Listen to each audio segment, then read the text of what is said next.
Your Master of Ceremonies or Sergeant at Arms, I'm here to ensure that this meeting follows the purpose and intent of the California Environmental Quality Act, or CEQA, on the subject of scoping meetings. This is a public scoping meeting. Please raise your hand if you attended the first scoping meeting for North River Farms. Okay, it looks like that's maybe slightly less than half.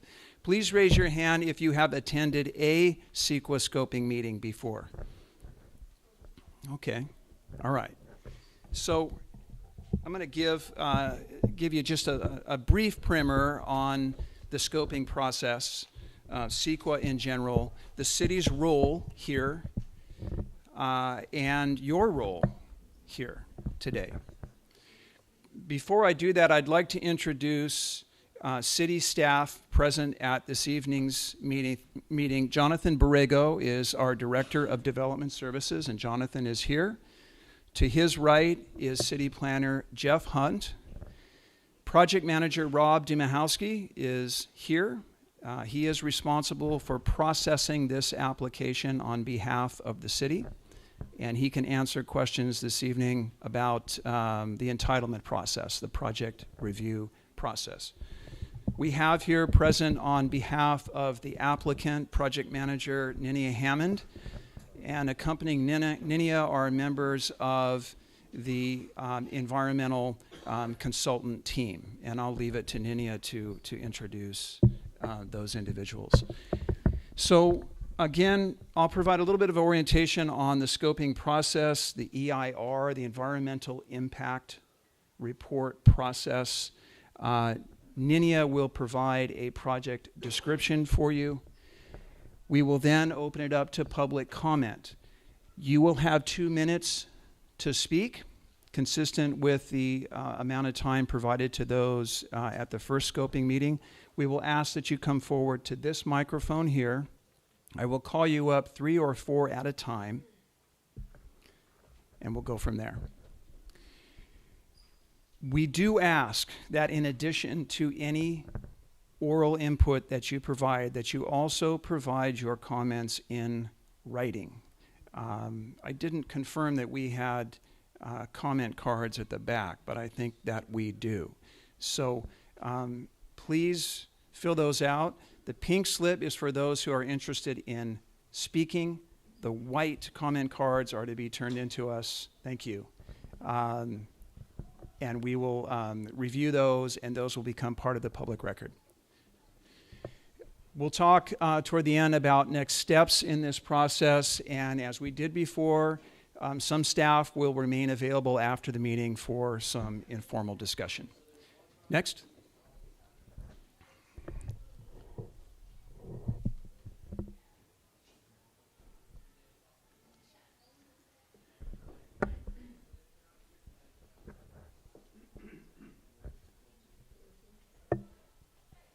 Okay, we'll work on getting that back up. What I want to emphasize is the city's role in this process. So the city is the lead agency as defined by CEQA. What makes us the lead agency is the fact that we are the primary permitting authority in this case. So it's our responsibility to prepare an environmental impact report in this case. First of all, determine what the appropriate environmental review process is.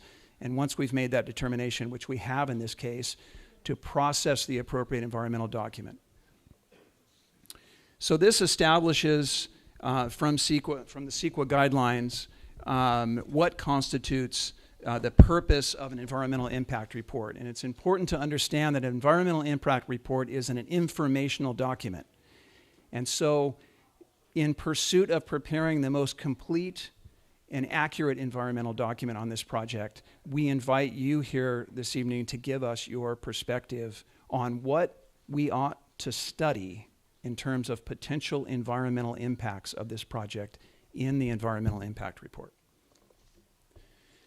So scoping is an interesting concept. CEQA is a little bit vague on what scoping constitutes, but when there is an interest among the public in a project, the city's obligation is to provide as much information as we can about the project and to give you ample opportunity to respond to that project and to give us, again, specific input on what ought to be studied in the course of the environmental review process.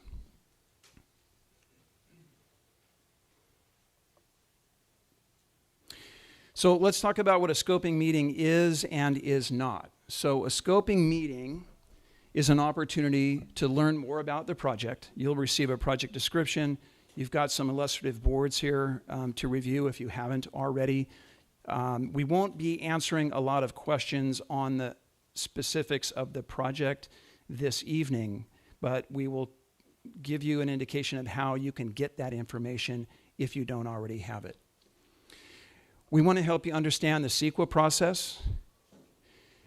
We certainly want you to comment on what should be studied in this document, and we want you to be aware of future opportunities to comment on the project itself. So that's what we're here ostensibly to do this evening. What we're not here to do, again, under CEQA, under the state guidelines that prescribe what is to go on in these meetings, we're not here to litigate the merits or the demerits of this project. There will be opportunity to do that in various ways to do that. We're not here to inquire as to the city's position on this project. And we're not here to receive immediate answers to the questions that will ultimately be addressed in the EIR. So we're here to hear from you. Again, you're going to get a project description. You will probably have questions that cannot be answered tonight, but that will be answered in the course of time. So CEQA prescribes broad categories of study for environmental impact reports and other environmental documents. This is essentially the range of topics prescribed by the state for study in an environmental impact report. Given the scope of this project, the scale of this project, we intend to address all of these topic areas in the course of environmental review. I would ask that you take a look at that if you're not already familiar, and try to conform your comments to these particular topic areas as prescribed in CEQA. If it's all helpful, we could go back to that in the course of the comments, go back to that particular slide and leave that up there so you can see those topic areas. So our next steps are, following this meeting, to assemble your comments, analyze those comments, establish the scope of the EIR. As I said, we intend to look at all of those topic areas that you just saw, but the depth at which we look at those will be determined in large part by what we hear from you. Draft the initial environmental impact report, which is reviewed at the staff level through what's called the screen check process. Once staff, those of us with the lead agency, are comfortable with that document, we will release it for public review. There will be an NOA, or a notice of availability, issued, and that will establish a 45-day review period for that draft EIR. You will have 45 days to provide comment in writing on that document. We will then respond to that public comment, and that public comment will be incorporated into the final EIR that will go before decision makers as part of the entitlement review process. I saw a hand. Is there a question I can answer?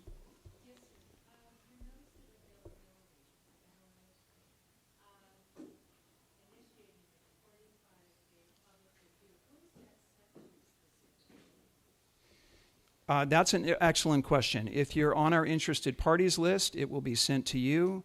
The project notification boundary is typically 1,500 feet from the boundary of the project site, but we've expanded that in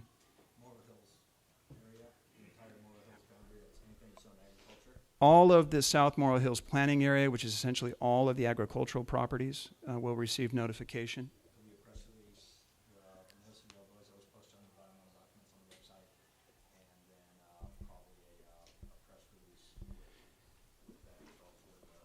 So Rob mentions a press release that announces the issuance of the NOA. We do have a dedicated project web page now that you can visit periodically. We will be updating that with new information as we go along, and we will certainly announce the NOA on that web page.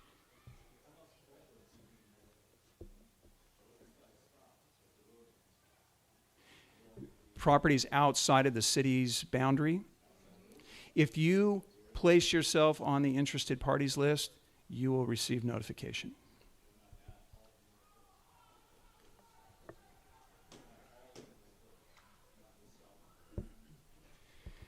That's something we can discuss.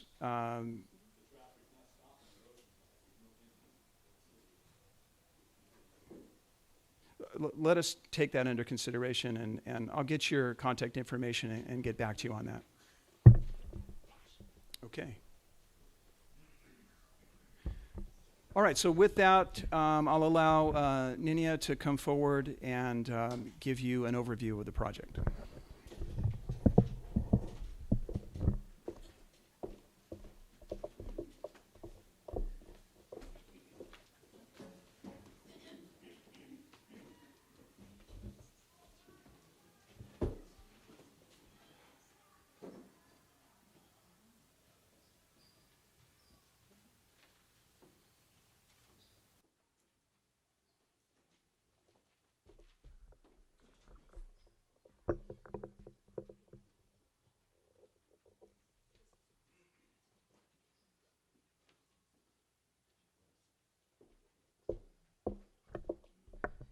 Good evening. My name is Nania Hammond, and as Russ mentioned, I represent the applicant, the NRF project owner.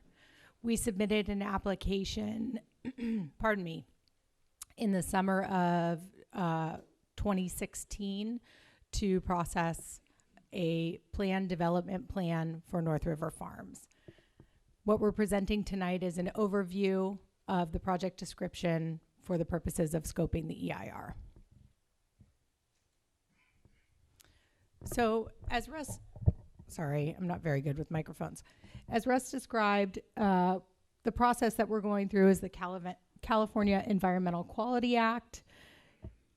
The process that we're embarking on specifically is the EIR process, and what has just happened is the notice of preparation that kicks off the scoping. The North River Farms project is proposing a zoning and land use change for a PD plan. The PD plan will provide opportunities for living and experiencing a variety of lifestyles, including opportunities to capture elements of local agriculture and introduce education, promote agritourism, and community gardening, among others. The proposed residential uses under the PD plan would incorporate a range of architectural styles from farmhouse to Mediterranean, referencing both the agricultural heritage of the site and also the Italian villa styles prevalent in South Morro Hills residential architecture. The 177-acre project area would be divided into 4 planning areas, supported different housing types and farming plots. As Russ mentioned, this is an inventory of the types of things that are typically studied under the EIR, and we are embarking on studying all of them. As it relates to the CEQA process, we wanted to give you an idea of opportunity for public involvement, public comment. Right now we're at the scoping meeting, which is the first item with the blue square next to it. This is your first opportunity for public involvement and public comment. Once the draft EIR is published for public review, you'll have the opportunity to then issue letters of public comment, and those letters will be responded to. The final EIR will be published with the response to comments, and the project will be taken to Planning Commission and City Council, where you will have an opportunity for public comment prior to the decision making. After that, the city would adopt the findings and the mitigation monitoring program, and a notice of determination would be issued by the city. The project lies within the southwest corner of South Morro Hills, and out of the over 3,400 acres within South Morro Hills, North River Farms constitutes approximately 5% of that overall acreage. Within the community area, the components that we are studying include 35,000 square feet of commercial use, 10,000 square feet of restaurant use, 30 acres of agriculture, a 120-room hotel, 19.4 acres of open space and recreation, 267 single-family homes, 337 homes that have a density of approximately 6 to up to 20 dwelling units per acre, and 121 multifamily homes with a density of greater than 20 units per acre.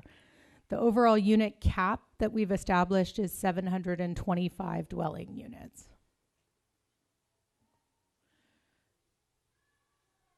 Within the community, there's proposed to be 4 planning areas. You can more easily see them broken out on the boards behind you, but this is a land use composite of those 4 planning areas, and they're described as the Riverside Village, or Planning Area 1, which would consist of 45.1 acres of medium density residential. Within that planning area, there are 12.9 acres of agriculture, 4.2 acres of open space and recreation, and residential densities in that village are proposed to range from 6 to 15 dwelling units to the acre. The village core, which lies south of North River Road on the eastern side of the southern portion of the property, would consist of 25 acres. That area is proposed to be mixed use to include the potential for a hotel, maker spaces, retail shops, a farmer's market, collaborative workspaces, a park, farm facilities, and an education pavilion. Residential densities in the core would be allowable from 15 to 20 dwelling units to the acre. The North Village, which lies just north of North River Road, would consist of 51.8 acres of single-family and medium-density residential, RS and RMA uses, with densities ranging from 3.6 to 9.9 DU per acre. And finally, the Hilltop Village, which is the small square at the top of the property, would consist of 41.4 acres of single-family detached homes. The base density would range from 3.6 dwelling units per acre, and the high end of the density range would be 5.9 dwelling units to the acre. Many of those density ranges conform with the city's already established density categories. This is a table of what was just described to make it a little bit more succinct for you. I'm happy to share this with you after if you have questions, but you can see the breakdown per planning area, the overall unit cap at 725 dwelling units, which equates to a little over 4 dwelling units per acre. The open space, the ag is 32.9 acres. The open space and recreation is 19.8 acres, which gives you 52.6 acres of combined open space, or over 3,000 square feet per residential dwelling unit. As a description of the types of things that we're looking at in the community character, we're focused on agriculture, an ecology center or education pavilion in the core, a farmer's market, a community of for-sale housing, maker spaces and collaborative workspaces, a boutique hotel, and then recreation, a regional trail system, and a focus on agritourism. This shot is a rendering of the changes that would be proposed to be made to North River Road on the easterly approach, so just east of where we sit tonight. The road is proposed to be expanded in width with a graduated median, and agriculture is proposed to line either side as you enter the community. This is a rendering of the concept for what we call the Millstone, which is the makerspace building in the core. It's proposed to house collaborative workspaces or artisans, approximately 10,000 square feet. And this is a shot of the proposed Main Street as you come off of North River Road heading south towards the farm. You'd get a feeling for the permanent farmers market on a 1 acre green, the ecology center or education pavilion, the makerspace building, and the barn as you enter the farm on the south side. These are some renderings of the types of single-family housing that we're looking at proposing within the community, and these conform with the density ranges of 3.6 up to 9.9. On the agricultural breakdown, there's also a board of this in the very back that you can see where the agriculture is proposed to be. Production farming is proposed to be on the south side of the community, and agriculture is proposed along to line the north side of North River Road and some of the south side. And that may be wine grapes, it may be a variety of plantings, and that'll be part of what we're studying under the EIR. That's all. Thank you so much.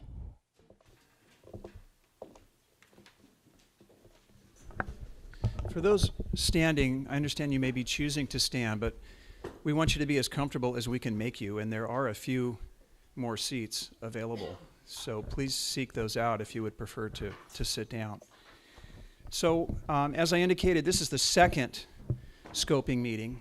I wanted to give you a flavor for what we heard at the first scoping meeting so that you could gauge your comments accordingly. Please understand that we heard loudly and clearly the comments that were provided roughly a month ago, and those comments will be responded to in the document. So categorically, a lot of input on potential traffic impacts specifically to North River Road, the extent to which North River Road would need to be improved to accommodate additional traffic, how the arteries that get us across the river from the north side to the south side and back would be impacted by this project. We heard that. Water and sewer infrastructure, the extent to which that water and sewer infrastructure would have to be enhanced to accommodate a project of this nature, the extent to which water resources are available for a project of this scale. With respect to safety, of course, the first scoping meeting came on the heels of the Lilac fire. That was very much in everyone's consciousness. So we received a lot of input about evacuation routes, about how people, in the event of an emergency, can get themselves and their families safely out of the South Morrow Hills area and areas north of the river, and how a project of this nature and other development going forward would impact the ability of folks to evacuate. There were questions about the capacity of local schools to accommodate additional student population.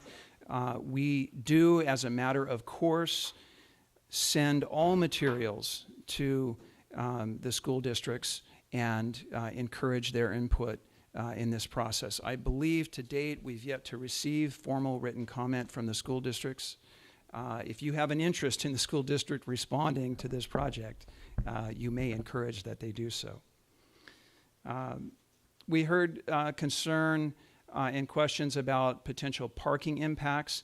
It's important, again, to understand what CEQA prescribes as far as the topics to be addressed in the environmental review process.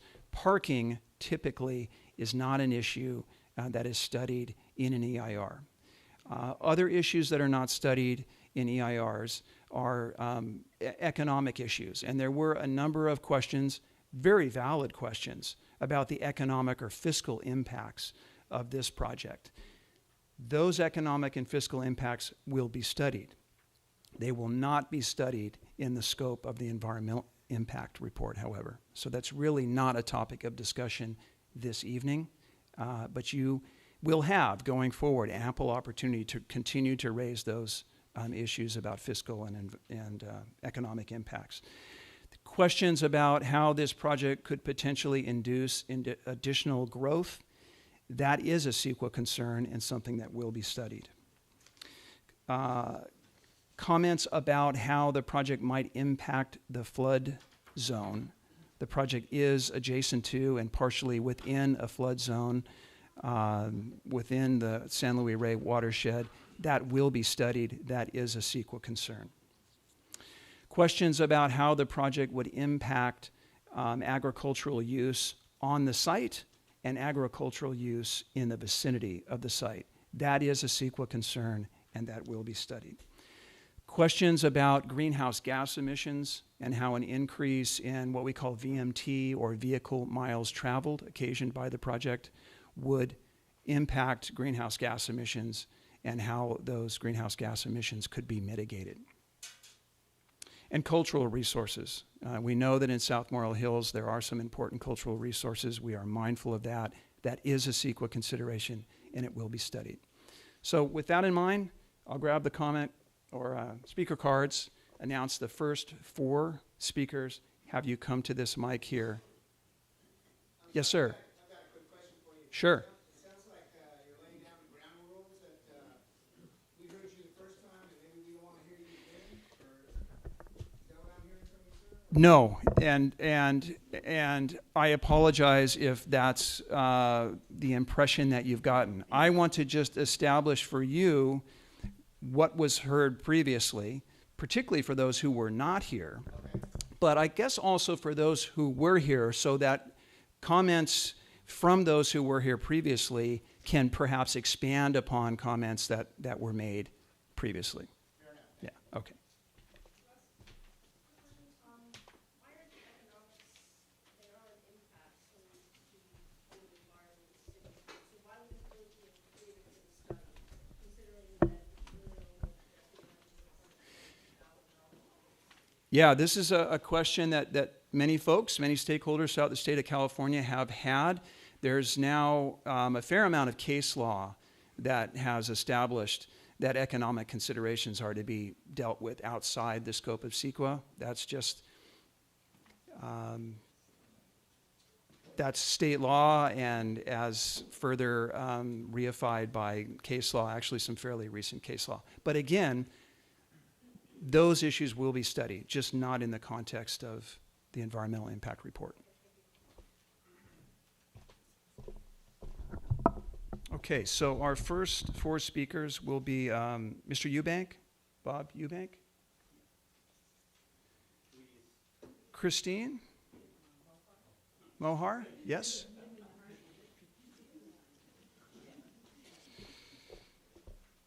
Farrell Lewis?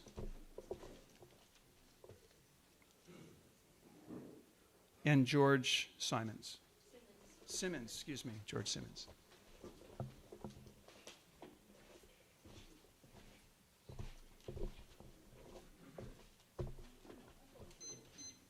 And let's go in that order. Mr.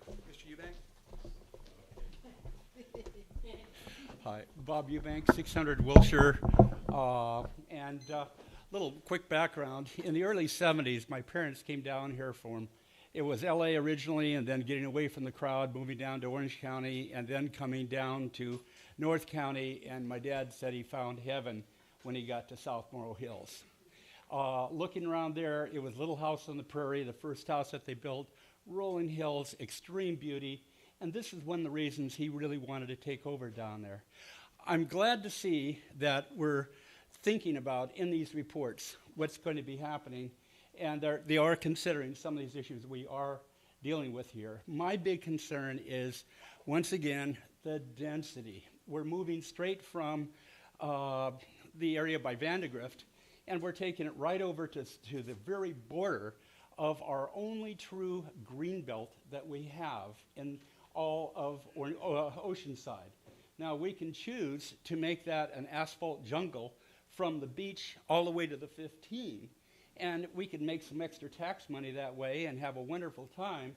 5, 10, 15 years ago from now, we have to explain that to our kids, why we are an asphalt jungle.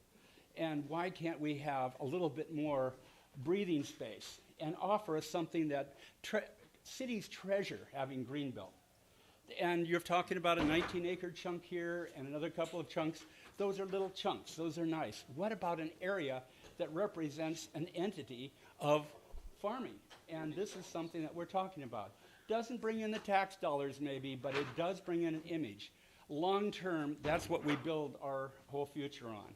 So I would strongly encourage to reevaluate this 170 houses coming over here, soften that. If we're going to be building there, soften that and put it into something where we can make it a transition zone as opposed to just all of a sudden, bam, you know, there's 170 homes in high density. Thank you.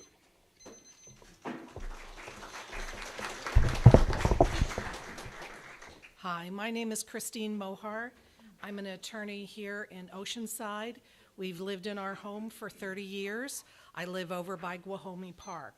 I only heard about this through a friend who had some knowledge about this, but I guarantee all of my neighbors are going to hear about this coming up real soon, because a lot of us have been around for a long time, and we had no idea that this project was proposed for this area. My husband grew up in Orange County when it was all orange groves and strawberry fields, and little by little our progression has been to come down to an area where aesthetics, the first one on the list, this is and has been aesthetically a wonderful area, a place to raise our children. However, it is becoming Orange County. Orange County became LA, and now we're becoming Orange County. When I first moved into our little development, we had nothing but open space all around us, and now we are wall-to-wall homes, and that is where we're going.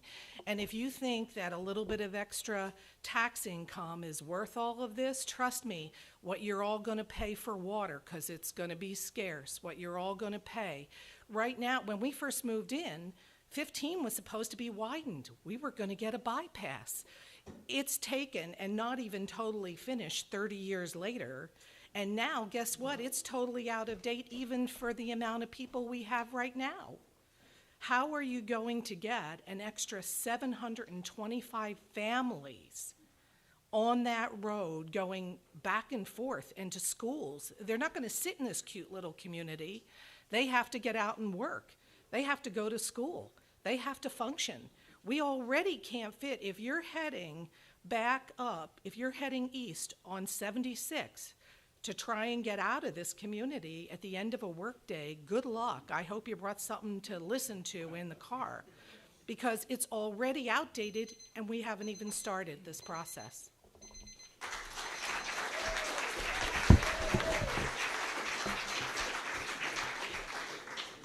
Before we hear from Ms. Lewis, I want to thank Christine for stating her name. I meant to instruct you all to do that as you take the mic. Hi there. Short people got to put the mic down. My name is Farrell Lewis. I live in a neighboring community in Rancho del Oro, and what I'd like to, what I'd like to see really paid attention to is really about the factor of noise, because the sheer density of approximately 1,500 cars every morning and every night coming in and out of your community is going to be a lot of traffic and a lot of noise. And I think that is seriously overlooked in many of the developments that are developed here in this community. And having living close to the College Boulevard and the 76, I know that impact will be high for me and anybody else who lives in that corridor area, which will be just further a bigger problem than it already is. So I'd like that to be on the record, that I think we need to really pay attention to a current study of the noise impact and the traffic along College Boulevard and the 76, because it will affect each and every community member here who lives in this community of this proposed development, because there's no other way through it as far as I know of. So I'd just like to ask you to think about this, and I'd hope that the community will seriously do a critical study on the noise currently and the potential impact, because I think that is seriously overlooked. And you guys all live in these beautiful communities and these beautiful areas for the peace and quiet, and it is going away. And I think we need to really seriously look at how we can taper that down. And the influx of 1,500 cars minimally in the morning and at night, it will impact your quality of life. And I think that's what this scoping meeting is all about. Thank you.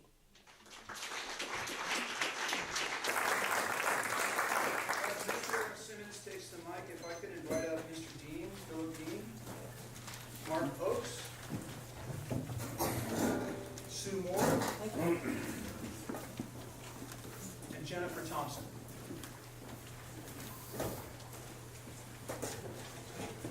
Well, good evening, neighbors. My name is George Simmons. I live at 451 Wilshire Road. Just so you, if you don't know where that is, it's right at the edge of this project. Just for your information, it's 3.6 miles from the intersection of Lower Wilshire and North River Road to Highway 76. Now, I would like each and every one of you in the room to drive North River Road at 0700 in the morning going east, or going west, I'm sorry, and then drive it in the evening and tell me what you find when you get there, because I can tell you how long it takes to go that 3.6 miles that on a normal middle of the day I can make in about 4 minutes. Try about 45 to 50 minutes. Now throw another 1,500 cars on that same road. I don't care what you do to it. You could make it 6 lanes wide. Totally ruin the community, and you still wouldn't be able to get on 15 or College because neither one of them can handle the traffic now. So you put 1,500 more, and I understand from the price range of these homes that probably most of those families are going to be dual income, which means they're both going to work in the morning, they're both coming home at night. So we would have a problem just getting to and from our homes, and at the very best, probably a couple of hours. So how do we actually allow a project like that to survive at our expense? So that's all I'm asking, is that we become a little bit reasonable about how we treat these resources that we have, because they're limited. I was born and raised on a dairy farm. Let me tell you something. Once you pave a dairy farm, it's no longer a dairy farm. You pave that land over there, it's not ag anymore. It's pavement. So we can't afford that.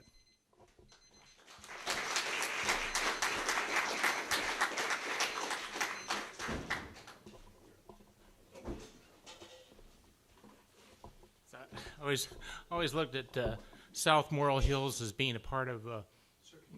Yeah, I'm sorry. First name is Phil, last name is Dean. I live on 1495 Wilshire Road. That's Upper Wilshire, and I've been here since fall of 1992. So I've been here for a few years, and how I look at things is I'm not quite sure what effect we really have on this development. I'm not really sure, but if there is an effect, I would concentrate more on mitigation here. In other words, how many units are going in? Again, the city has got a responsibility, and it's a two-way street. I mean, they have to deal with both a community that really doesn't want this. I know, come on, admit it. We don't want it. But it's just something that may happen. So if we do have an effect upon it, it's about mitigation. It's about being able to figure out, do we need 725 units going in, and how they're put together. There's also something else. You have to always understand this. A lot of this property is all zoned agricultural. This is just one project. We're talking about many in the next 20 to 30 years. A lot of the owners of these properties right now, they would rather go ahead, and do they want to keep on being farmers? I don't know. I'm not quite sure. I thought about maybe can you cluster some of these and have more open spaces. I'm not sure about that. But if it's anything I would think about, it's about mitigation. There may be nothing we can do here. Hopefully that the city takes us all into account, but I'm not sure. That's all I have to say.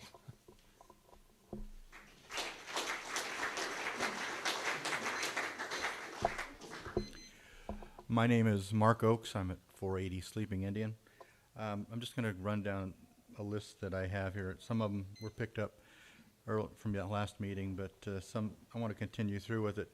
We talked about roadways. Roadways are all going to be a problem, you know, and we talked about the bridges being impacted.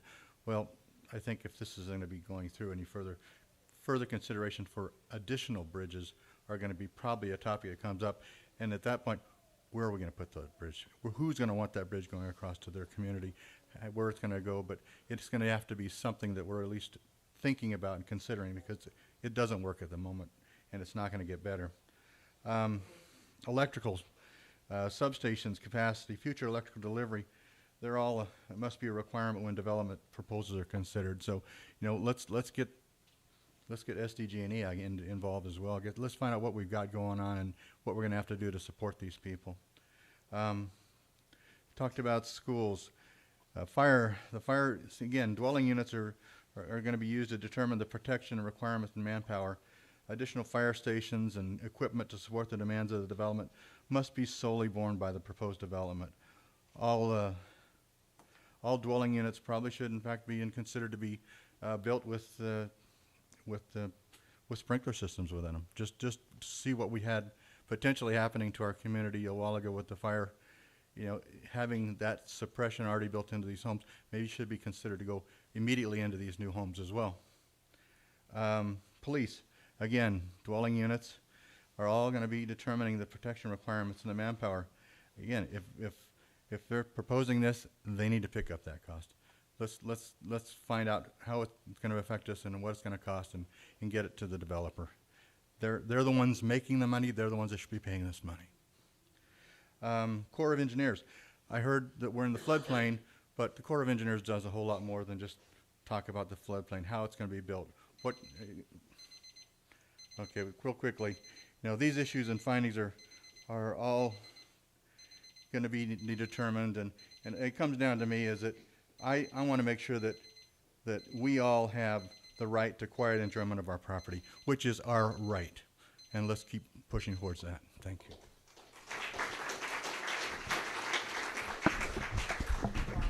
Mr. Moore comes to the mic, I'll invite up Mike Otis, Jamie Thompson, Tom Harrington, and Nancy Ruiz. I'm Sue Moore. I live at 1045 Village Drive. And when you talk about sending the impact report out or the notifications, this touches on the corner of Arrowwood. Can Arrowwood also be included in that list as far as sending out notification? You touch the corner of the golf course, and we are abutting the golf course. So when you talk about the 1,500-foot area, well, you'd be in the middle of the golf course with the rabbits, like we said last time. But if Arrowwood could be included as far as those who are impacted heavily by this, because we were impacted by the fire exit. The person before me just said something about a bridge. I certainly think nothing should be considered until we look at the safety and evacuation of what already exists. What school districts, Russ, are impacted? Is it Bonsall, Fallbrook, and Oceanside? Do you know the school districts involved? Only no, Bonsall, not? No, Bonsall's unified. Okay, but I'm wondering, do we know what school districts you're expecting responses from, is my question. I'm not sure which districts Okay, are involved. I would love, Have been notified. Rob may have an answer. Oceanside, Fallbrook, and Bonsall. okay, so they have been notified. They received a copy of the notice of representation. Okay, I will see if I can find out what they have done on ours. This is significant, irreversible change if you look at the bottom of that list, which they ran out of, so I made a copy of. This is change to our schools. This is change in the density from 20, did you say 20 dwellings per acre from 2.5 acres per dwelling? Huge difference. We really need to make a serious consideration as to how many residents you actually can put in. So bridges, schools, and density are terribly high concerns.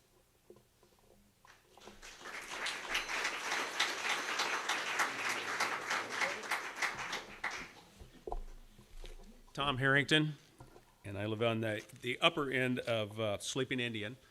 And Sleeping Indian does go all the way through. And as other people mentioned here, we need to be involved in this operation too. My main concerns are with traffic and with public safety. The Sleeping Indian is a major ingress-egress in any sort of disaster. It comes down through here, and the tentative map for this project has go-rounds set up for Wilshire and then about a third of the way into the project. These are great for slowing down traffic that's trying to get out to 76 quickly or, run across the subdivision, but it serves as an obstacle when you're trying to evacuate a lot of people. This project doesn't seem to address that. I've also been a member of the Fallbrook Planning Group, and the big deal is, development happens, but responsible development is the key to it. And 4,000 square foot lots south of the River Road is just way too dense for all this property that's out there. This needs to be, you're butting up on acre, 2 acre, 3 acre lots, and it needs to transition into the surrounding terrain. I think that a responsible look at the density of this project and to the size of the lots is in order. Also, the tentative map does not address anything along the river. Here you've got a major flow that's flooded over years. We've lost the College Bridge for years until they did a more substantial structure. At one point, the old bridge was the only time the 15 bridge went out. The San Luis Rey River is a major obstacle, and this tentative map shows nothing about controlling and protecting the dense housing that is planned right on the bank of the river. Responsible development is I think, the responsibility of Oceanside in this development. Thank you.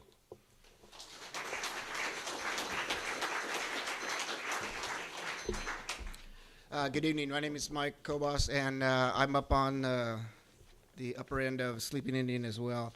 And we've also talked a lot about the traffic. I mean, that's pretty much a given for us, all those of us that live in this neck of the woods. But I think it was Mark that mentioned about the mitigation process, and that I would suggest that this should address both the direct impacts of the project as well as the cumulative growth, including impacts of the project. Should also consider road improvements along the entire length of North River Road, as well as creation of a new bridge from North River Road to Highway 76. That being said, I don't know how many of you have the opportunity to attend city council meetings, but the last one was rather unique in the sense that the city attorney gave the council members the instructions on how the process of getting a new mayor. And that meeting went on for, I want to say days, it felt like days, as they were going back and forth trying to figure out, of course, nothing was accomplished at that meeting, and it's going to be bumped up to the next meeting. So what you have are these gentlemen who are directing the traffic, for lack of a better term, unless we actually get involved and be part of every one of those council meetings and be heard and attend these meetings every time that they offer one, and I appreciate that. And I want to say thanks to Rob for getting me on the email list, and so I have all the current information about what's going on, including this meeting tonight. Another note, that we're way up there, and we transitioned to a different crop. We are now growing a bit of a vineyard. One of the things that, of course, I did is have the soil tested, and to find out what kind of amendments I needed to do to prep for the vines. And the report that came back, I sent it up north, and it came back, and there were 0 amendments that I had to put into the ground before we dropped vines last year. And what that tells me is that we are sitting on quality soil out here, and it would be a shame to go to prime soil to concrete. And I'm not really sure that these folks down at City Council are getting this. And like I said, they spent the bulk of the time trying to figure out who's on first, for lack of a better term, in terms of how we're going to get a new mayor. So I'd like to encourage everyone to get involved, get down to these meetings, and keep on coming down here. And let's make some headway and make sure that we can at least put the brakes on this operation. Thank you.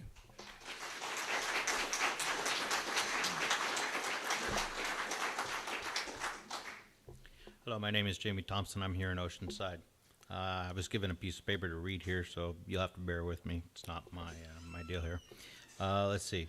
The CEQA process requires that a range of responsibility alternatives should be evaluated. This is especially important since the proposed project seeks amendments to the general plan and zoning ordinance. In addition, South Morrill Hills is involved with thank you, planning. Let's see. The range of alternatives should include alternative compatible with existing land use and zoning for this area. Low density and mixed use alternatives that would not require land use change. Alternatives that include transition between adjacent and current land use and zoning. Alternatives compatible with agritourism objectives. Let's see, now mine. If you build the road, they will come. You improve this road, you're not just going to get the 700 additional houses here. You're going to get all of Camp Pendleton traffic and all the other people using it. You build it, they'll come. You're not just going to get this. You're going to get lots more cars. You know, this is going to become the new freeway. It's going to become the new 78. You know, they put up the map up here. It was a beautiful map. Showed only 5%. Well, I forget what your name was. The attorney gal. I forget. My apologies. You know, it used to be 5% over there, and it used to be 5% over there. Pretty soon, it's only going to be 5% somewhere else. There's going to be no land left. You know, just like you said. You know, it used to be Orange County. Pretty soon, it's just going to be no place. So, you know, there's going to be nothing left.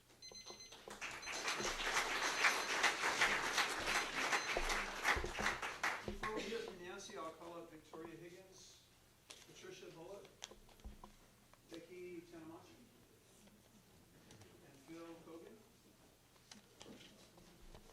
Hi, my name is Nancy Ruiz, and I live on Conejo, just north of the Oceanside line. So I'm Fallbrook. Everything has been being said about South Morrill, but Morrill Hills will be highly impacted by this also. As was stated earlier, the road goes all the way through.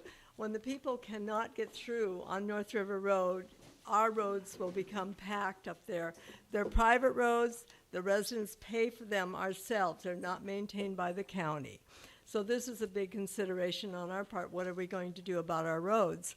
If any of you have traveled recently in the east section of Vista, through the back hills, we used to be able to go off around Sycamore, off the 78, cut through on Buena Vista and back through these roads and come out on East Vista Way. You can't do that anymore, and I feel for those people. They can't back out of their driveways. They're totally stuck in their houses in the morning and in the afternoon. It's a solid line of traffic just creeping through all those streets. I'm afraid that's what's going to happen to all of our streets also. And in being in Fallbrook, we really do not have a say on this. We are not involved in voting for any of the people that make the decisions. So please take us into account when you think about this. That was all I had to say. Thank you.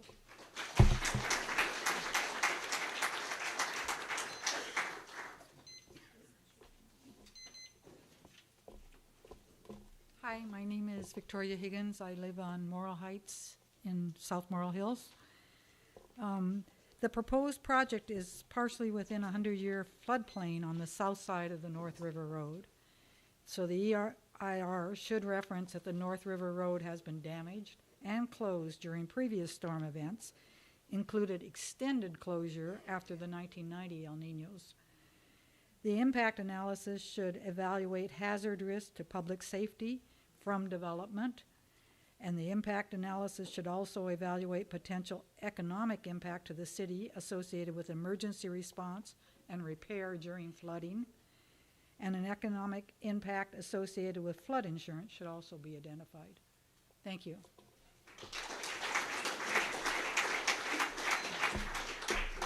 Good evening. My name is Patricia Bullock, and I live on Sleeping Indian. And I'm one of those people that wait in my driveway for all the traffic to go by before I can get out or get in. there have been several accidents right where I live because of the high level of traffic. And this proposed project area is within the agricultural part of the city where services are limited. So we don't see very many police officers, or which sometimes is a good thing, sometimes it's not. The EIR analysis should consider both the demands of the proposed project on the existing public facilities and services and how much capacity would be left and remain after the development is completed. How would the proposed development of 725 residential units, which take up 70% of the current allowed housing for South Morrill Hills, affect the ability of other landowners to be able to develop their property and land on any future orderly development? The approval of the proposed project will cause growth-induced effects with additional conservation on agricultural lands. Analysis needs to consider the cumulative impact on city services and systems. The comprehensive fire risk assessment is needed for the project, obviously. The San Luis Luray River is already a high fire risks area with a history of fires.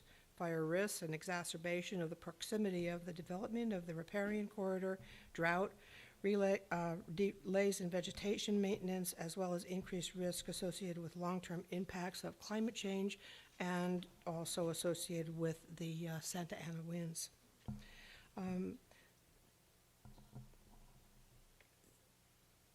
This whole process and whole project affects every single one of us in many, many, many, many different ways, and all of it comes back to the quality of life. It comes back to whether or not you can do what you want to do and the developer can do what they want to do, and we're already where we need to preserve what we have. Thank you.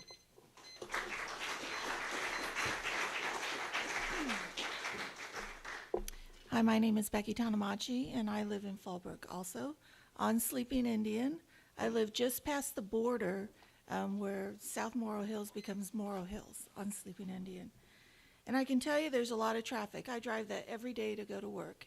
And you put one accident on North River, it's taken me 3 hours to make that turnaround on College and 76 to get home. So you're going to put that many more people into this small area on North River. Even if you expand it, I don't think that's going to help. And I just think there's going to be unintended consequences to the neighborhood that we live in, by the large growth and then the cumulative impact to the water resources, the air quality, and the agricultural area that will stay. I'm just not sure this is the right project for this area. Thank you.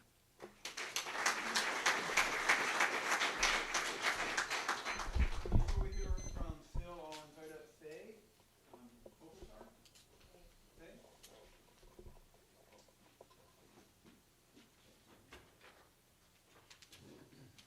I got Miller. I don't have the first name.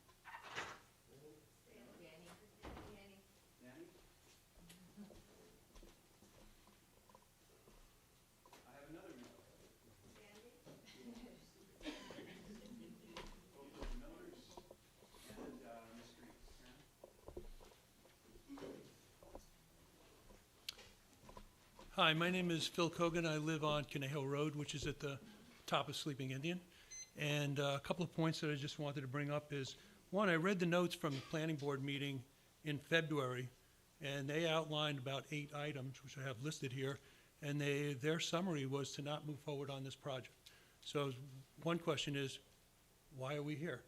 2, the land is zoned agricultural, and somebody was probably paid or volunteered to do a study back whenever it was zoned as agricultural for a reason, and they came up with, hey, it makes sense to have this be agricultural zone, and now we change that. I, by the way, I'm only here for like 2 years, come from Massachusetts, have seen all this before.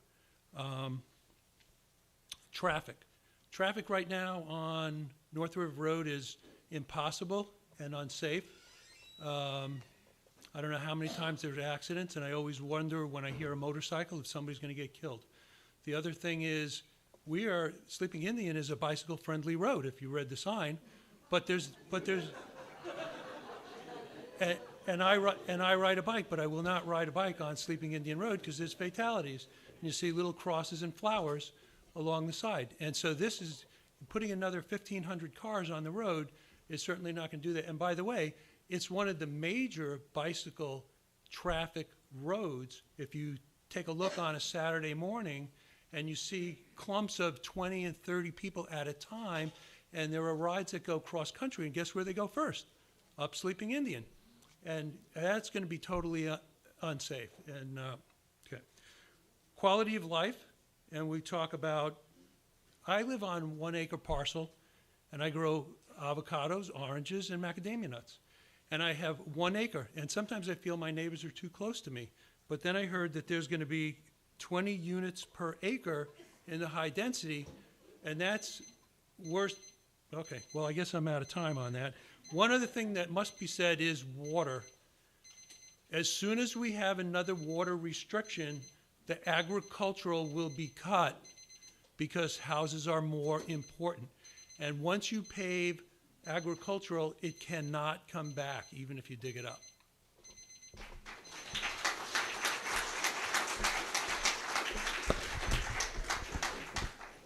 Hi, I'm Faye Poclatar, 6058 De La Rosa Lane in South Morro Hills.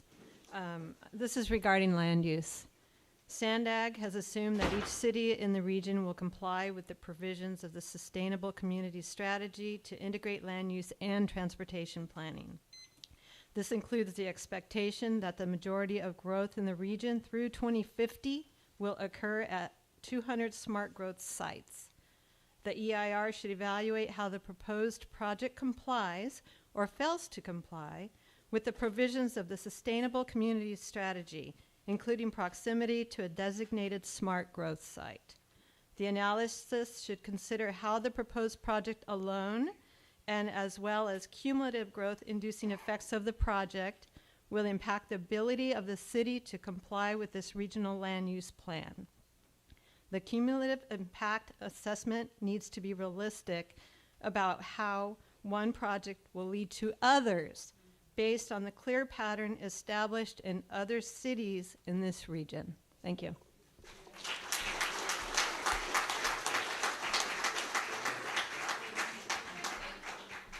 Good evening. I'm Denny Miller. I live at 6105 Los Tunas, which is off of Sleeping Indian in South Morro Hills.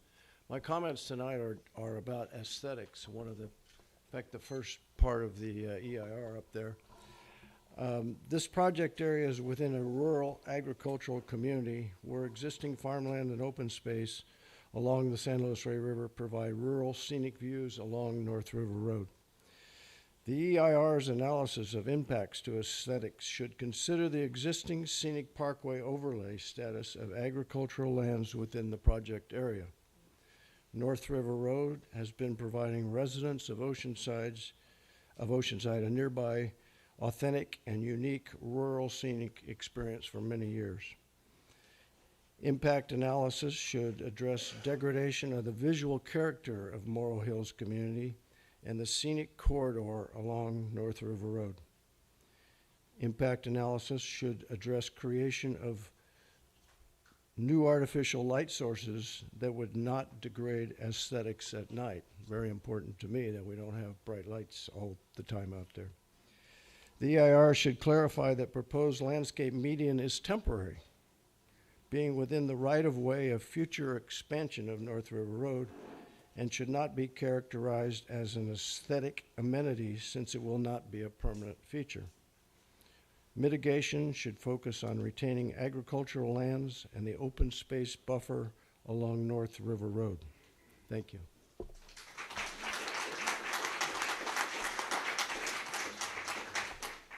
I'm the other half. I'm Sandy Miller.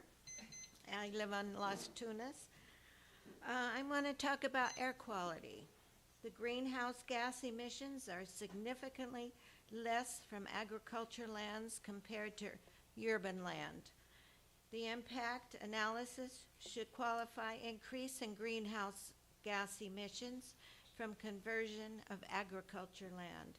Cumulative impact analysis should evaluate effects of conversion of agricultural land on cities' adaptation planning for climate change. I think it's really something to think about because of the animals, the people, and we have a great air quality up there now. Let's make some good choices.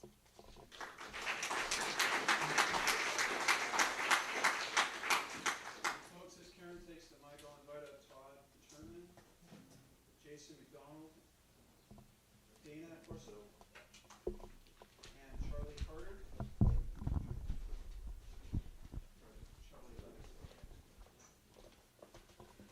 First, okay, that's fine. First, I would just like to thank the city and our applicant for agreeing to have the second scoping meeting, since a lot of people were unable to get here after the fires. I spoke last time, but I'd like to focus tonight on biological resources. The Oceanside sub-area plan for the multi-species habitat conservation plan, it's a planning document that promotes conservation and biodiversity and ecosystem function in the city of Oceanside and surrounding region. Morrow Hills, including the project area, is within what's designated as an agricultural exclusion zone in this sub-area plan. And it allows ongoing agricultural practices as long as they do not remove existing natural habitat. In the case where a conversion of the agricultural land is proposed, the sub-area plan requires additional conservation guidelines, including preserving, restoring, or enhancing an upland buffer of native vegetation if it's adjacent to wetlands. And the southern portion of the project area is adjacent to San Luis Rey River, with important riparian and wetland habitat supporting endangered leaf-spells vireo and southwestern willow flycatcher, as well as a lot of other sensitive wildlife. It's not clear in looking at the design of the project, when you look on the southern portion of the project adjacent to the river, how an enhanced buffer is being accounted for in the project. And I would recommend that that be clarified in the EIR. In addition, the impact analysis, while I understand with a biological impact analysis, you consider the direct impacts and indirect impacts during construction for noise and all of that, but the impacts from noise and lighting, increased human intrusion into the river corridor, as well as pets that would maybe hunt in that river corridor from these additional homes should be considered in the analysis. And finally, that the cumulative impact analysis consider the ability to do compensatory mitigation associated with build out. That would be a domino effect from the project. Thank you.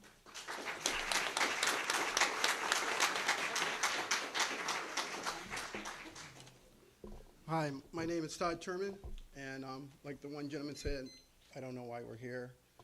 There's a project resolution with the city of Oceanside that when I bought my land here on 142 Stallion Drive across the street from the church here, I tried to subdivide it to get 10,000 square foot lots, and they told me that the city told me that they had made an agreement with Morrow Hills because of when you guys gave them permission, the back arrow wood up against your property lines and all that, that they would not encroach on Morrow Hills anymore. I think we're trying to attack this from the wrong side. Like I said, I'm a contractor, so I don't normally believe in slow growth. But that property where my house is, at one time, Mission Meadow High School, that property was in escrow to be part of Mission Meadow High School. And it was, the city of Oceanside School District was waiting for the outcome of a lawsuit of an elementary school built in LA. And what had happened, they had built a school in LA, and they had pesticides and fertilizer on that land, and the EPA stepped in and told them they could not occupy the school. I don't know how much rolling hills they plan on having on that property, but I wouldn't want my children playing soccer on any of their fields. So I think that you guys need to try to see about getting the EPA involved in this one way or another. And we need to hold the city of Oceanside to that agreement because there is a project resolution. At the time, the planning director, Gerald Gilbert, who I went to high school with, I went in to go talk to him. He says, Todd, if there's anything I can do for you, I will do it. He says, I got my job because your mom was my typing teacher, okay? So he was a friend of mine, and I went to school with him. And I went in there, he opened it up, he showed it to me. He says, Todd, there's nothing we can do. So I don't see how they get to do anything now. Thank you.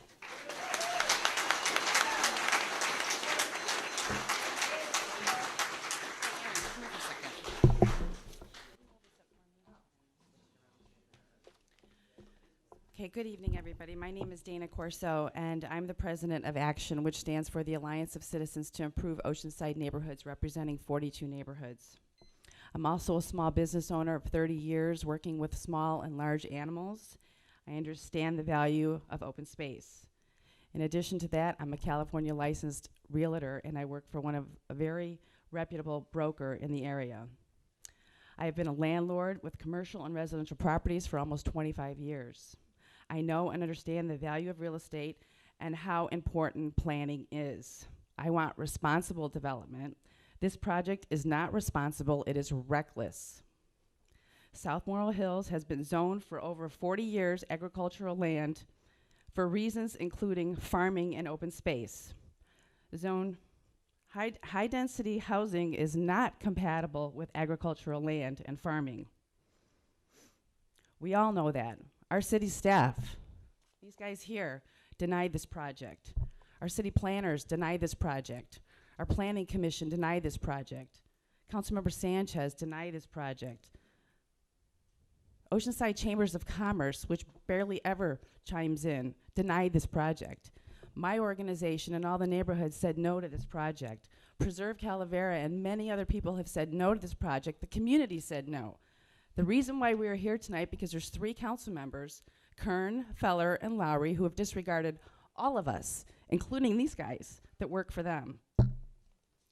So there's a solution here tonight besides fighting this project, and that's to get involved with SOAR. And thank God for Dennis Martinick and his wife, Susie. I'm going to show you. I live in Jeffries Ranch. They put together the SOAR initiative, and you all should get involved with the SOAR initiative. This is a picture of my house from the backyard when we had a little bit of rain last year. This is the river. In the late 90s, it came all the way up to Mission. I mean, this is a floodplain. This is a high-risk area. We need a council that puts the community first, folks. So pay attention to who you vote for. Hold them accountable. Go to the city council meetings. It's important. Your livelihood and quality of life's at risk. Thank you.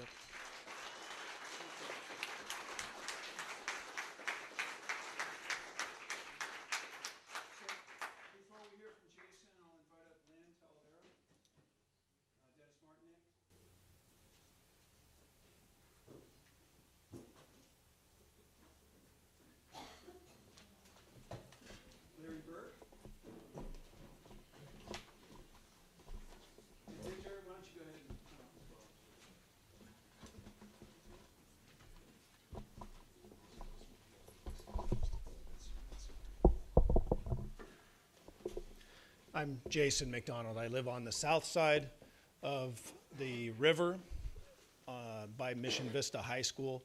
And as someone else said about Guahomie Lake area and Mission Vista High School, I think a couple of the impact points, noise, population, transportation, and the growth inducement, it really does affect us even on the other side of the river. We hear the noise we hear the Harleys go down North River. You know, great, we love Harley riders, but it really is noisy. The noise carries, and adding 1,500 cars. So it's a huge impact to us. And, you know, those areas are very low density houses, and to have the growth inducement, I think is just horrible especially, you know, we all want to look over there and see the hills and see the agriculture and not see a bunch of apartments. When they say high density, they're saying apartments, and I think the mitigation is futile. We just need to say no. We just need to say no now. And thank Thank you. It's kind of like a parent. If you just say no up front, then it ends it. So what I think about is that the city and the government, they're induced to have high density and low rent. You hear about that all the time. Well, we need more low rent apartments and things. It's not the place. The North River Road cannot handle that traffic. Just at Mission Vista High School, we cannot handle the traffic on the 76, and they just widened it. There's 6 lanes, and it cannot handle the traffic. And they're building 3,000 homes on the I-15, and that's all going to funnel down the 76. It will not handle. North River Road will be the little shortcut, and it will not handle it. So we know that. Everyone in this room, everyone around us knows that North River Road cannot handle it. We need to just say no.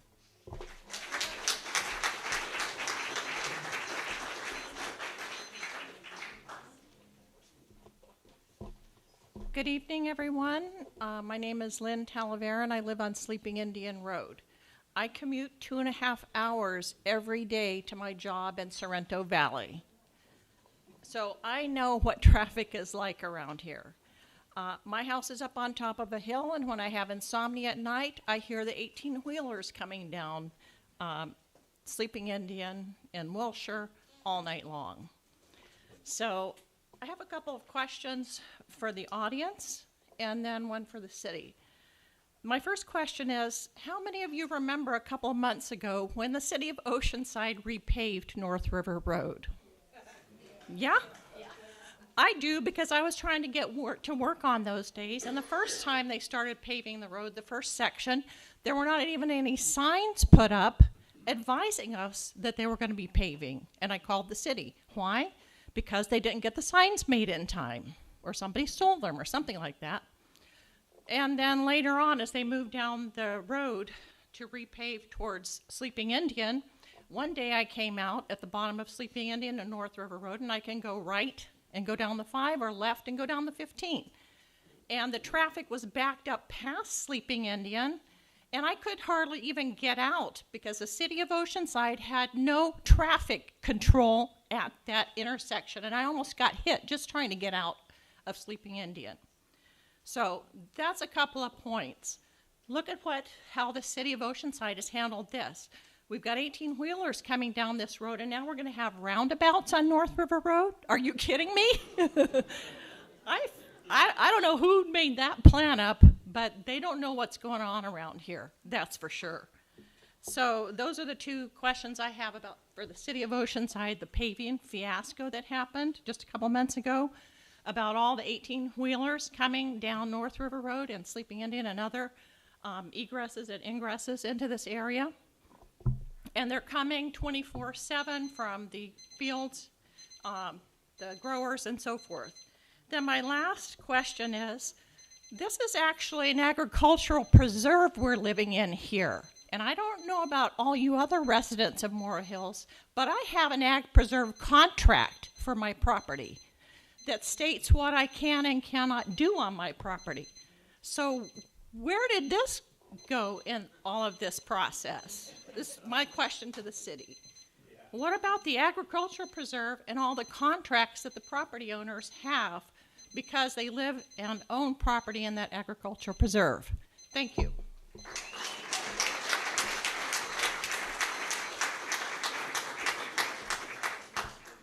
Hi, my name's Dennis Martinek. I live at 1537 Sleeping Indian Road. Those of you that live in Fallbrook and Morrow Hills and South Morrow Hills probably know me as the guy on the first Sunday of each month with the orange vest and the hat and the trash picker upper. I'm the litter control first Sunday, okay? Or if you shop at Sprouts or Target, you probably know me as one of the circulators of a petition trying to get signatures for something called SOAR. The process that this goes through is important, and it's important to realize that with all the things that are listed, there are going to be some things that are not mitigable. While that doesn't end it, that doesn't mean that the project gets rejected. We've already, as a planning commission, unanimously voted against this as far as going forward. The planners gave us a staff report indicating they feel this project should not go forward. but 3 individuals on the city council said, we're going to send it forward. So in looking at what we could do, we did research, and we found out that there's an organization throughout the state called SOAR, Save Open Space and Agricultural Resources. What it does, and the different initiatives that they've passed, Ventura has been the most recent, the county did it, and 7 cities did it. They did it 20 years ago, and they just re-upped it. All of them re-upped it for another 20 years because it worked. And what they did, they said, we want to preserve our general plan as it is, and that's what we're proposing, but we want to make it so that citizens have the right to vote before the city council can turn any agricultural land or open space, which includes parks, the river trail, some beach land, golf courses.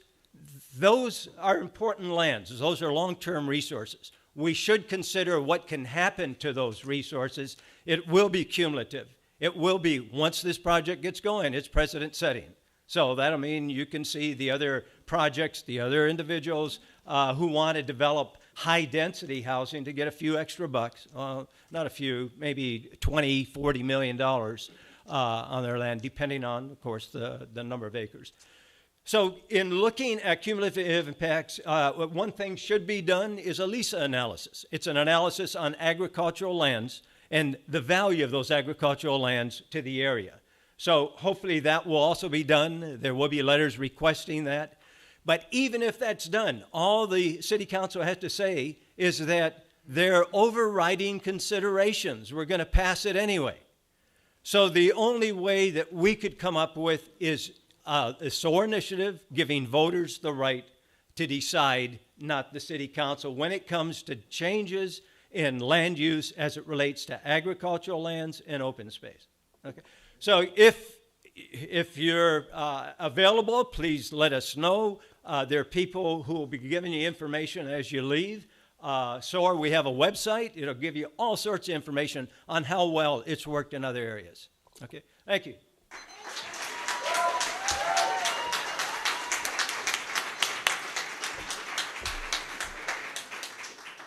Good evening, friends and neighbors. My name is Larry Burke, and I've only been here about 4.5 years.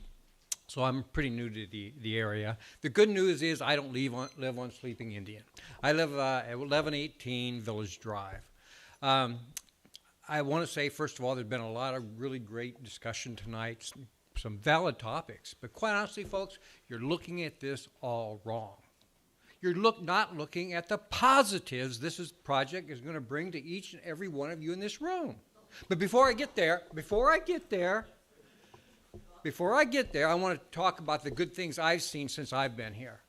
You know, the traffic patterns on the 5 freeway. I don't want to talk about it. Traffic patterns on the 15 freeway. Anybody tried to drive 15 north on a Friday evening? Oh, come on. Somebody has.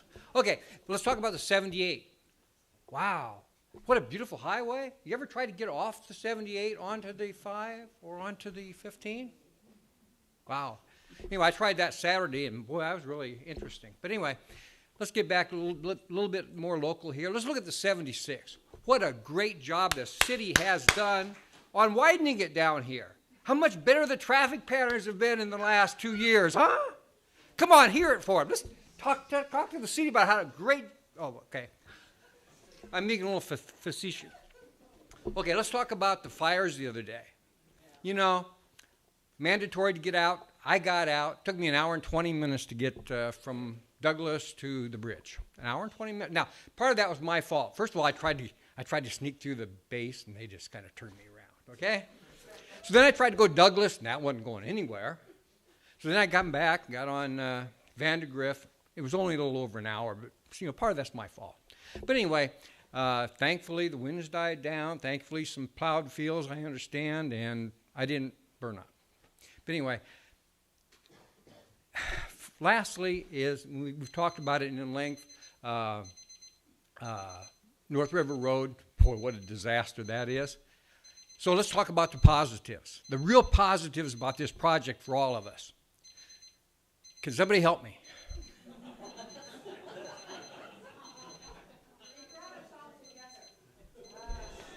Come on, there's got to be something positive for us. Sir, your time's up. Well, I really got cut short there, didn't I? Okay, hey, thank you. All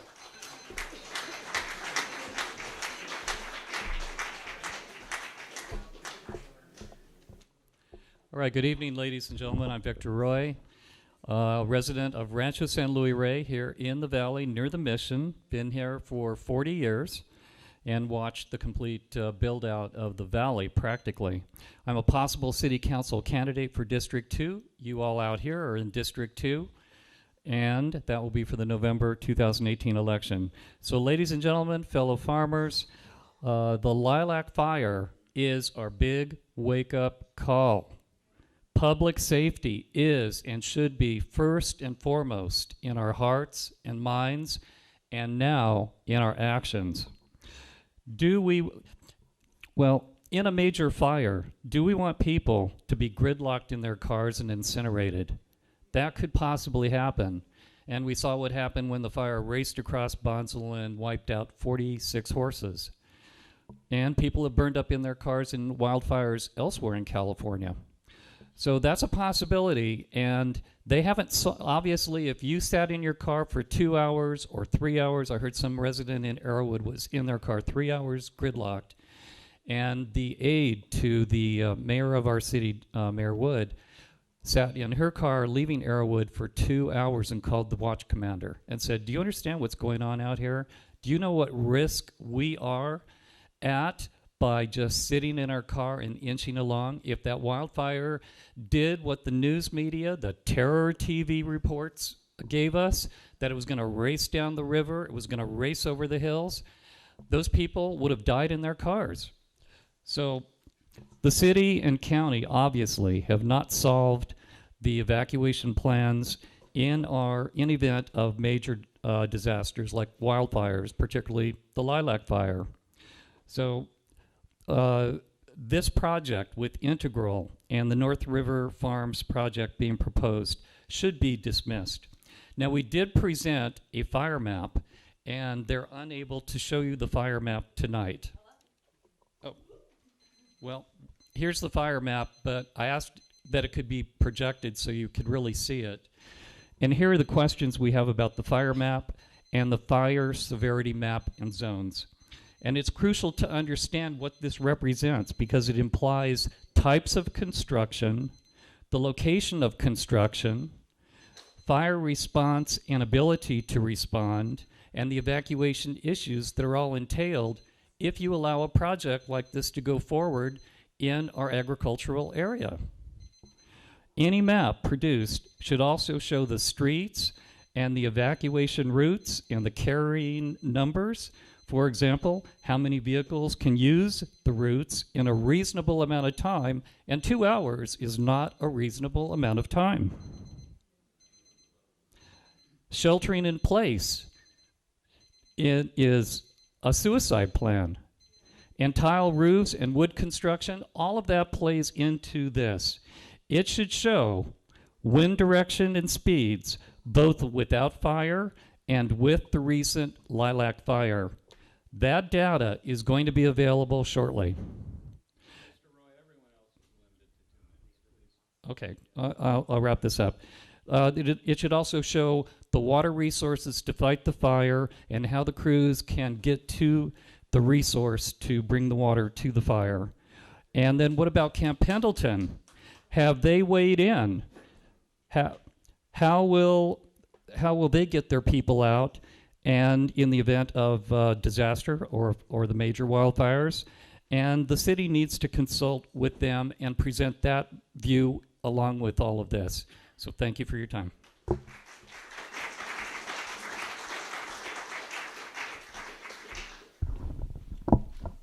Hi, Cindy Rocco, South Oceanside. Here's the bottom line as I see it, because we have to trust our staff and our planning commission who did say no to this project based on selective specific criteria, and that our city council did say 3 people could determine our future. And what I'd like to do is ask that with the EIR that we objectively justify each item and how they don't fit or how they do fit into the screening criteria from our city general plan, and plus specific plans that we have developed. And I think that's only right and just. Instead of focusing on a lot of different things, the bottom line is this project should be a no. It's a nice idea, but not in this location.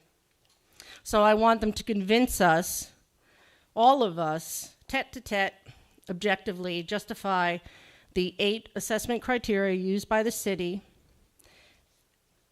Example, it fails the South Morro Hills Strategic Plan, Section 2.5 Land Use Element. City General Plan update called Onward Oceanside, which has to do with our climate change and our economic development element. It also failed, this is part of the criteria, it's not needed for Sandag in our RENA score, which is the Regional Smart Growth Plan. We have about 6,200, I believe, spaces located within the city for this plan. For inventory, I apologize. It does not fit the agritourism strategic plan. There's no balanced job to housing ratio. We're at about 6.7 jobs to 1 house right now. There is no, it also failed. There's no existing infrastructure and fails on the circulation element strategies. So it fails for water, roads, sewer, police department, fire department, and impacts to neighboring municipalities and other arterial arteries. So just to wrap up, this is ag land and open space right now. This project is only 10% ag, of which a certain portion is a back garden or your green space by your sidewalk. And as a society, we are judged how we treat our elderly and what we leave to our children. So as I see it, it's a moral issue. So I'd like to see tete-a-tete objectively how it stands against this criteria and these plans. Thank you.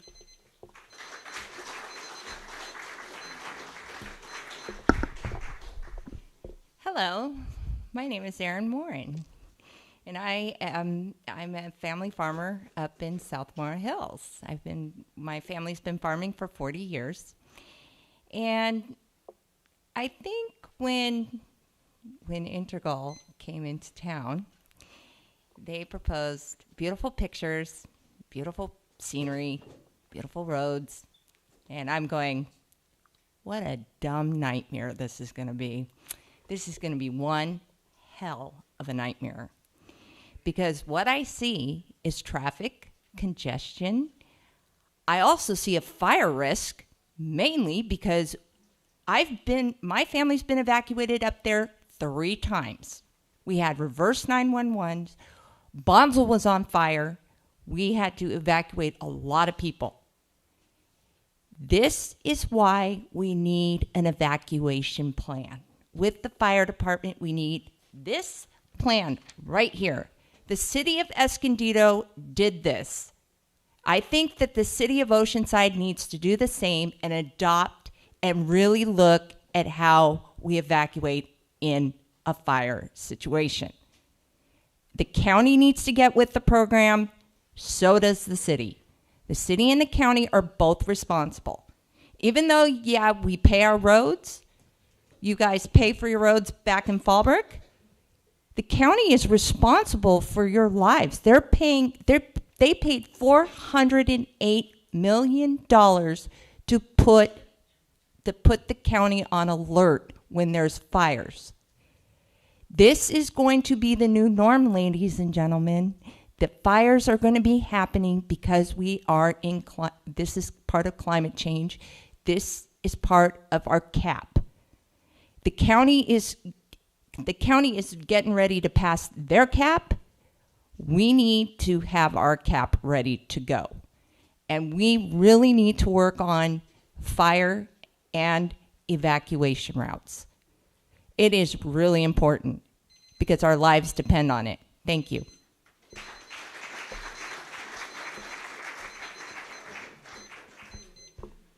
Everyone, we made it through our speaker slips here. I want to let you know that you have, today is the 16th. Thank you. You have 2 weeks from today to submit comments as part of this scoping process. You have until the 30th of this month to submit comments in writing. You can do so through the mail. You can do so via email. You can do so by coming to our counter at 300 North Coast Highway at City Hall. The agenda for this evening's meeting has Rob's contact information on here, and it is to Rob that you would want to send those written comments. I thank you so much for your thoughtfulness, your courtesy, and your patience with us tonight. Sir? You can. If you've prepared comments, thank you for doing so. You can leave them with me or set them on the table here. As we've established, your comments will guide us in the development of the draft EIR, on which you will have an opportunity to comment once that document is released for public review. Yes, ma'am.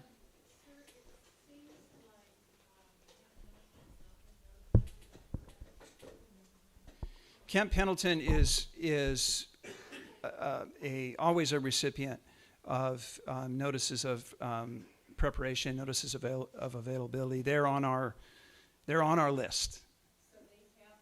So there has been notice delivered to the base regarding this project and the environmental review process. Yes, thank you for that question. Are they working with you? Rob, have we had any input or? At this point, no correspondence, no formal input from Camp Pendleton on the project. Is there any intention with follow-up with them? On our part? Correct. We will take that into consideration. Thank you. Thank you for the comment. And again, thank you everybody for being here.